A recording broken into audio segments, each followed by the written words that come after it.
Welcome to Matter of Fact from Philadelphia. Behind me is Independence Hall, the birthplace of the Declaration of Independence and the Constitution. This city holds an important place in American history, and this state plays an important role in presidential history. With campaign 2020 now fully underway, the nation's pollsters and pundits turn to a handful of states that are critical to any candidate's presidential hopes, including the state of Pennsylvania. Since 1992, Pennsylvania's electoral college votes have gone to the Democratic candidate until 2016. When the political ground shifted as the Keystone State chose Donald Trump. One county that flipped from blue to red is Erie, in the far northwestern corner of the state. And that's where special contributor Joey Chen met with voters as part of our Matter of Fact listening tour in Pennsylvania. The orange vanilla twist at Sarah's is everything here. Oh, this is real Erie.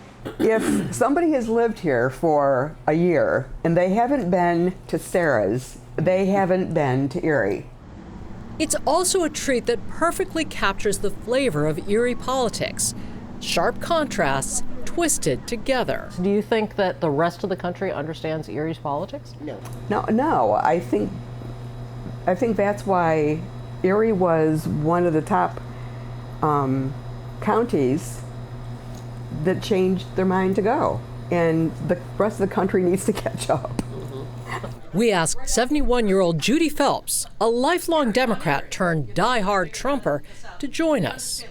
She brought along some friends from the local GOP, some who had also made the switch from D to R. And the last 2 years have proven you right, in your mind? Well, in my mind, absolutely. One big thing is that I'm very happy with what he's doing and sticking to his guns. Every time I see anything about the border, I think, you go, because that's what we need. I do believe in the wall that he wants to do. I do believe that he's doing the right thing. What are the good things that he's done for you? The economy, boosting people's morale. He's kind of not politically correct, which I love, but the economy is a big thing. In this longtime blue stronghold, Democrats still hold a big advantage. But even before Trump, Erie County began to see increases in the number of voters who switched from blue to red. Should Democrats be afraid? I think in the short term, Democrats don't have to be afraid. Right now, Democrats in Erie County enjoy about a 28 to 30,000 voter advantage. If the election was held today, this would be an incredibly close race in Erie County.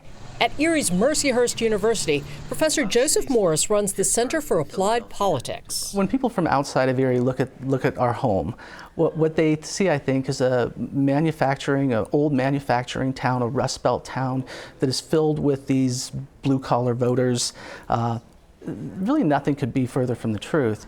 Erie is a dynamic place, a large number of refugees, a diversifying economy. Believe it or not, I believe Erie is one of the most diverse places I've been to.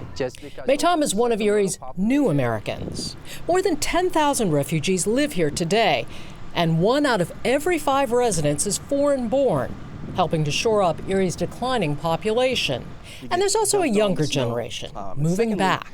It's one of those cities that people think there's not a lot of hope, a lot of opportunity here.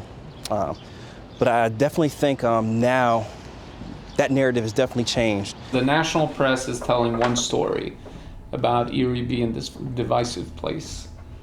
I don't really see that. Helping to change the narrative, local leaders.